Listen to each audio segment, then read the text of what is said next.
Hey, welcome back to the Crazy Dre Podcast Show. Ladies and gentlemen, boys and girls, it is time to talk about your Detroit Lions on the Crazy Dre Podcast Show. Detroit lost 34 to 41 to the Rams at the road game. Detroit is still in the playoff hunt. The Rams are in the playoffs. They were actually the team that people have been picking to win the Super Bowl or go to the Super Bowl. I didn't see that coming myself, but Detroit is in a hot seat. They need a lot of help. There's a lot of stuff going on for Detroit. As you guys know, I think that Detroit's Achilles heel is going to be their safeties and D backs. Terry Arnold and Brian Branch were out. I think this is why the game was a little bit more um, lopsided. So, in a way, in the second half, Detroit Lions had a good first half, a bad second half. I'll go through the stuff in itself. Um, One of the biggest factors of the game was Puka Nacua had 9 receptions, 181 yards. He was basically the player of the game. If you leave out Kobe Parkinson's 2 touchdowns, receptions, 1 touchdown that was very controversy. His knee was down on the 1 yard line. It looked like he had possession of the ball on that 1 yard line. He came down into the end zone, regained or had temporary not totally gained possession of the ball until he got back in the end zone. But it looked like Detroit got screwed out of that play in itself. But what's new, right? Detroit will get screwed one way or another, as we did in Dallas a couple years ago, and that Calvin Johnson play in Chicago Bearland. So, as you guys know, I'm going to go through the game, probably a couple of stuff here and there and so forth. Detroit lost the first downs uh, with 21 to the Rams 30. Uh, I would say the rushing yards, Detroit only had 70 yards. Detroit went away from the running game.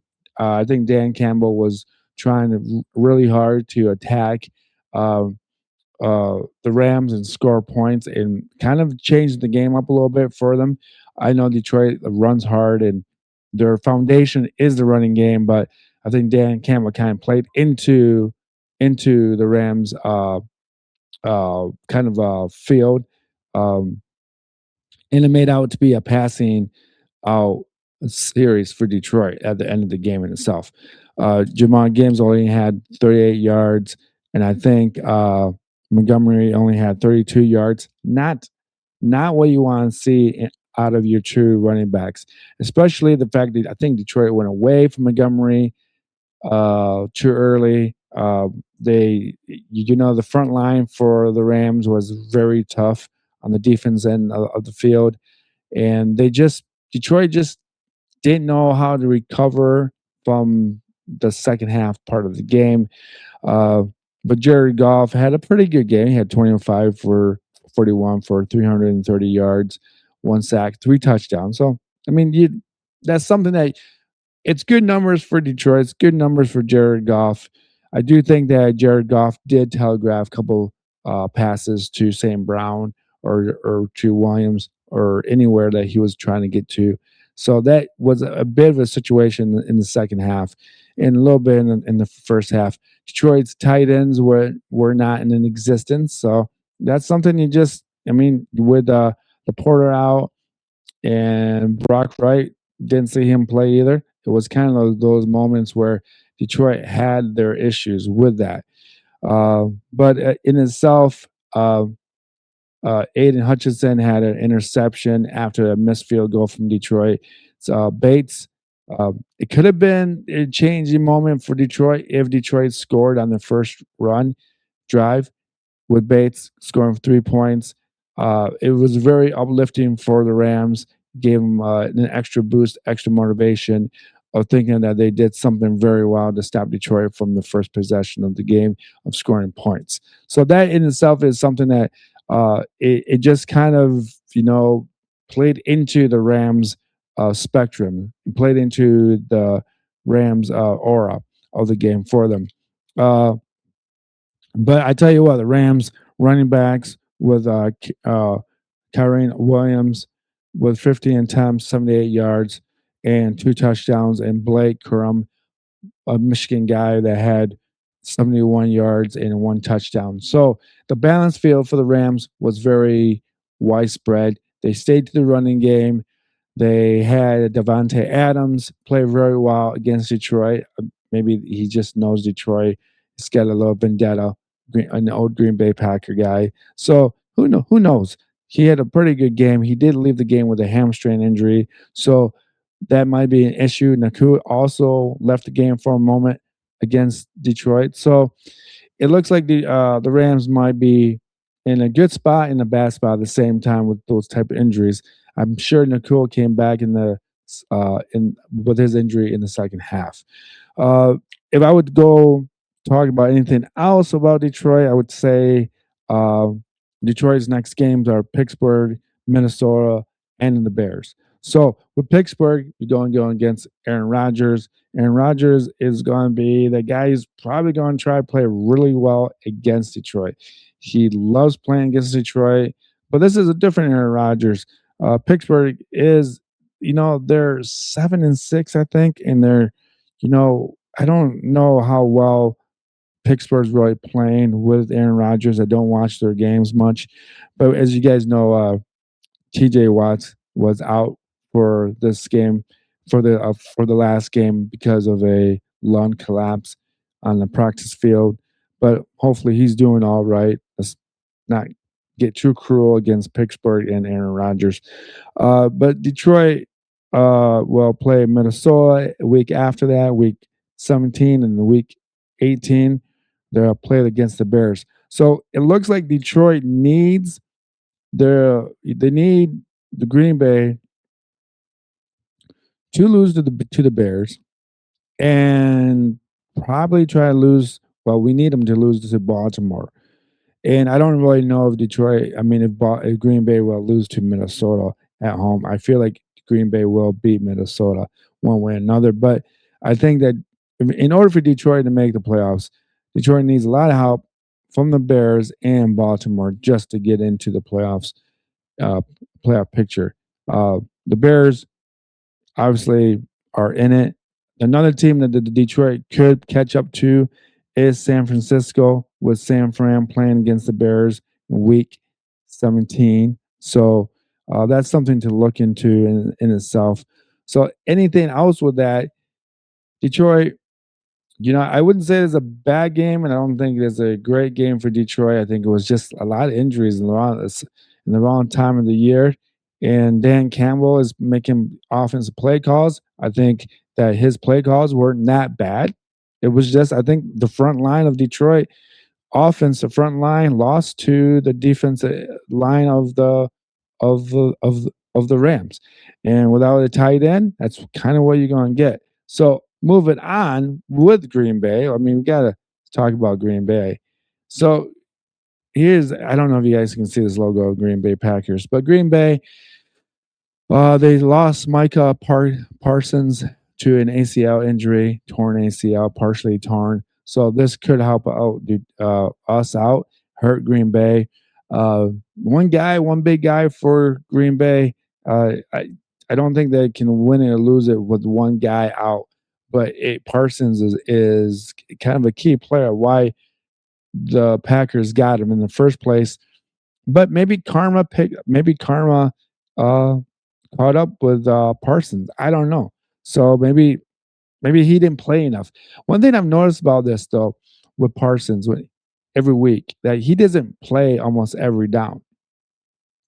He's plays partial downs, and I think along with basketball players and now football players, I think that they probably get hurt because they don't go through practice hard and they don't play every down like they used to. I know Reggie White, a Green Bay Packer guy and a Philadelphia Eagle guy, he played almost every down. So if Reggie White, the great Reggie White of the '90s of the Packers and the Eagles did it, I don't know why Parsons can't do it. Hutchinson plays almost every down. Of course, it is his third year, but still, I wonder if that injury with Parsons has to do with the fact that he's not on the field almost every down. It's just a good question to elaborate. Going to the next thing, like this little package I've made here, Kansas City Chiefs and Patrick Mahomes.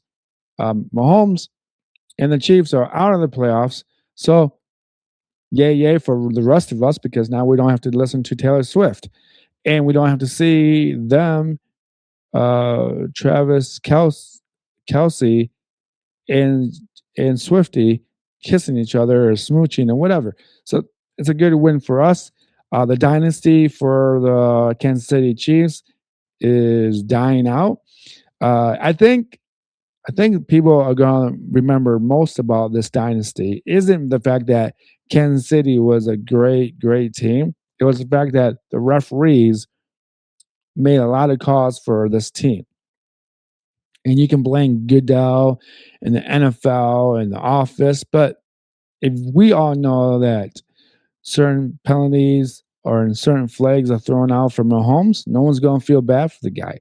Okay. I get it. You want to try to create a storyline for the NFL story, but everyone just got sick of it, right? No one wants to listen to this Yahoo or watch this Yahoo win Super Bowls and the other team gets screwed over. Kind of reminds me a little bit of Tom Brady era when you couldn't really tackle Tom Brady towards the end of his career.